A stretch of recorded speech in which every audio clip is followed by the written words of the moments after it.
As a kid, you fed the crows in the garden behind your parents' house. You liked that they learned not to be afraid of you over time, that you earned their trust. Even living with him years later, you could get the ones roosting near your apartment to take scraps of meat or nest padding right from your fingers. You wondered if they missed you when you ran. Maybe it was the lack of human contact since moving to such an isolated spot, or the stress you'd run from. But you found your new Corbett neighbours even more remarkable. You could swear you heard them mimicking your voice after you fed them or helped an injured fledgling. They become what keeps you sane in those long, lonely months. You might spend every night waiting for the other shoe to drop, to have your newfound safety ripped away. But every morning there is your faithful murder, waiting to keep you company for breakfast on the porch. It's those little things that let you finally start feeling like yourself, and remember what you'd been passionate about before you met him. You cook for fun again, and sing through long showers. You sing to the crows too, and they gather around to bob up and down like they appreciate it.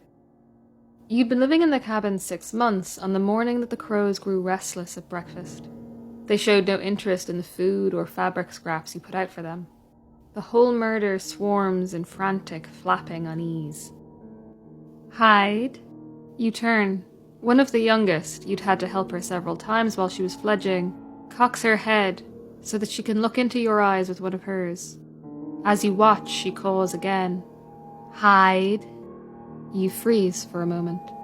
The comfort you always felt from the murder souring with fear.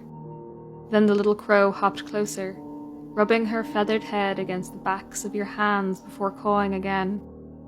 Run. You could remember the difference between those who'd helped and hurt you too.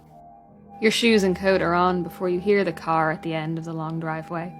You make it to the tree line before the engine cuts out by the house. The last thing you see before fleeing into the pines is a flock larger than you'd ever seen before circling the cabin. Angry screeching follows you through the forest, but to you it sounds safe, sounds like love.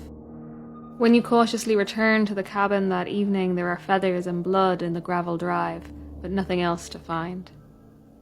The youngest crow perches on the rail of the porch and cocks her head again. Safe, you ask? Though you know the answer. The caw settles your rabbiting heart. You know you will both remember who your friends are.